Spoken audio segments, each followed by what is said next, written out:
രണ്ടാഴ്ചത്തെ ഇടവേളയ്ക്ക് ശേഷം ഞാൻ പിന്നെയും വന്നിരിക്കുകയാണ്. അപ്പോൾ ഒരു ഹെൽത്തി ഡയറ്റ് റെസിപ്പി എന്ന് വേണമെങ്കിൽ പറയാം. ഒരു ഫുഡിനോട് ഞാൻ ഫുഡിൽ നിന്ന് ഇച്ചിരി വലിയാന്ന് വിചാരിച്ചു. അപ്പം ഞാനിങ്ങനെ കാർണിവോർ ഡയറ്റൊന്നും പ്രോപ്പറായിട്ട് പറയാൻ പറ്റത്തില്ല, കാരണം മുട്ട ഉണ്ടല്ലോ, അത് കാർണിവോർ ഡയറ്റ് അല്ലല്ലോ.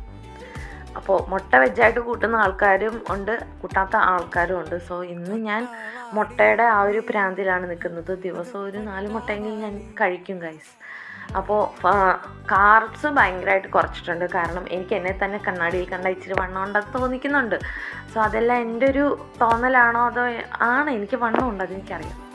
അപ്പോൾ അതിൽ നിന്നെല്ലാം ഒരു ബ്രേക്ക് എടുക്കാമെന്ന് വിചാരിച്ചു. അങ്ങനെയാണ് ഇത് ഈ ഒരു ഹെൽത്തി റെസിപ്പി ഞാനിവിടെ ചെയ്യുന്നത്. അടിപൊളിയാണ്. നമ്മുടെ ഓംലേറ്റ് ചെയ്യും പോലൊക്കെ തന്നെ. പിന്നെ ആ ഒരു ഞാൻ കാണിച്ച സാധനങ്ങളെല്ലാം ഇട്ടിട്ട് ഓംലേറ്റ് അടിച്ചാൽ അടിപൊളിയായിരിക്കും. നമുക്ക് പ്രോപ്പറായിട്ടുള്ള ഫുഡും കഴിക്കാം, ഹെൽത്തിയും ആയിട്ടിരിക്കും. എന്നെ കണ്ടാൽ തന്നെ എനിക്കറിയാം വണ്ണം ഉണ്ട് എന്നുള്ളൊരു കാര്യം. സോ കഴിച്ചിട്ട് വ്യത്യാസമൊന്നുമില്ല. വ്യത്യാസം മീൻസ് ടേസ്റ്റ് വ്യത്യാസമൊന്നുമില്ല. നമ്മുടെ സാധാരണ മുട്ടയുടെ ടേസ്റ്റും പിന്നെ ചീരയുടെ ടേസ്റ്റും ഒക്കെ തന്നെയാണ്. അടിപൊളിയാണ് കേട്ടോ, പറയാതിരിക്കാൻ വഴി അടിപൊളിയാണ്. നമ്മുടെ വയറ് ഏകദേശം നന്നായിട്ട് തന്നെ നിറയും. സോ അപ്പോൾ ഇന്നത്തെ വീഡിയോ അത്രേ ഉള്ളൂ. എല്ലാവർക്കും ഇഷ്ടപ്പെട്ടെങ്കിൽ like, share and subscribe to my channel.